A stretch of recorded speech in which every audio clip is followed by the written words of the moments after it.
our lovely patient who's 71 years old. She comes in, she's a year out from her facelift, and she's very graciously agreed to share some of her thoughts and feelings about how she's doing. And there are some interesting pearls you have to stick around for. So share with everybody what this has meant to you.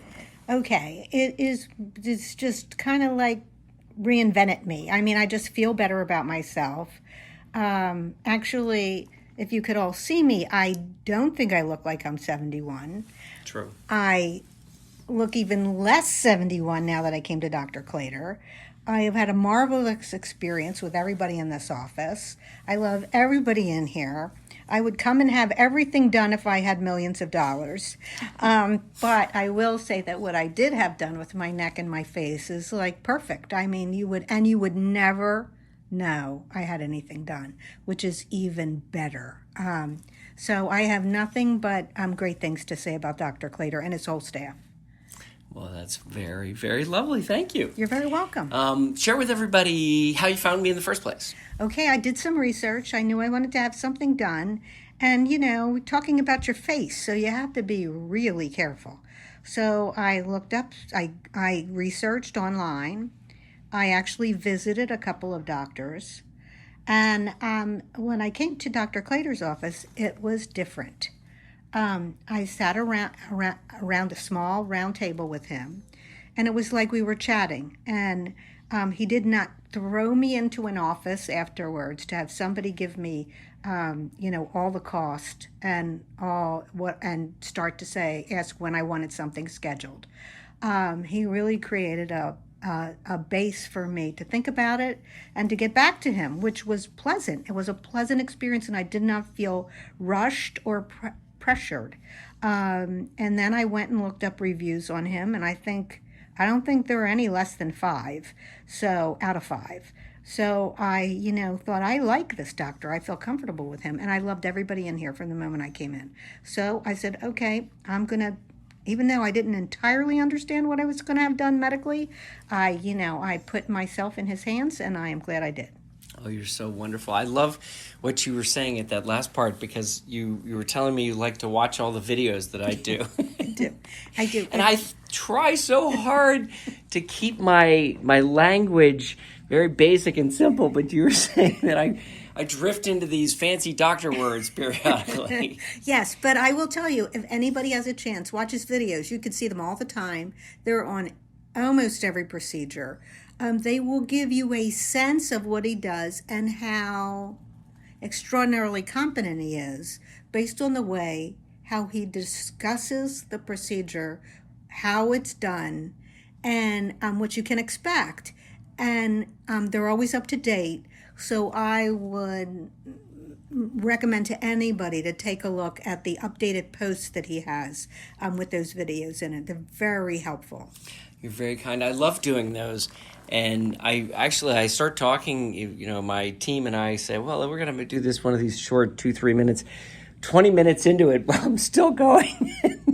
And because it takes time to get all these different points across. And I find I'm also very involved in the website for our big national society. And we've historically tried to make the website, at a very basic level. And I find that patients want to come in and they want to start talking to me at the PhD level.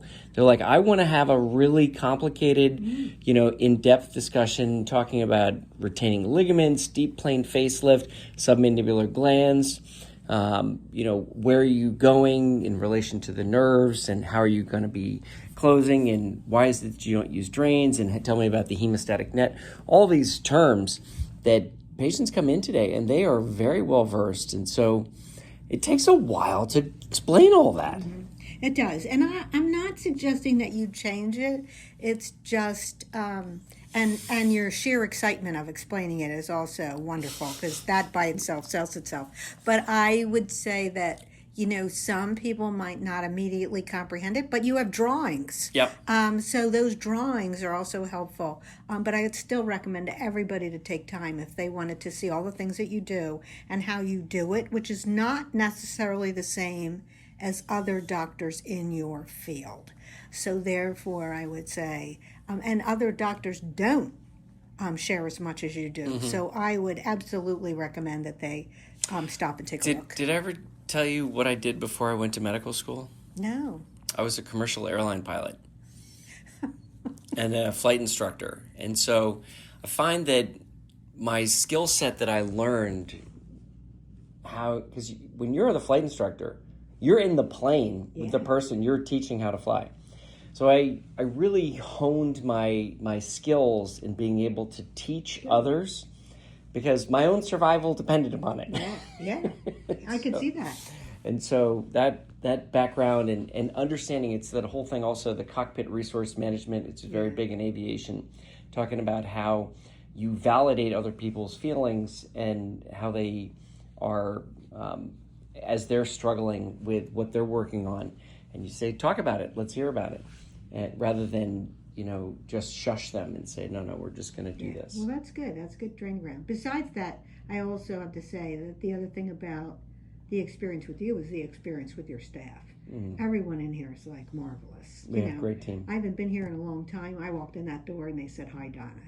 They are just always wonderful, whether you call on the phone or whether you're in here. So you're very lucky to have staff that is that. Well, we work really hard, and we recruit only the number. I always say that we're a baseball team just filled with nothing but first-round draft picks. That's nice. Yeah. Very nice. Well, you have them, and you're lucky to have them. Well, you're so wonderful. Thank you for sharing. Absolutely. Happy to do it. Thank you.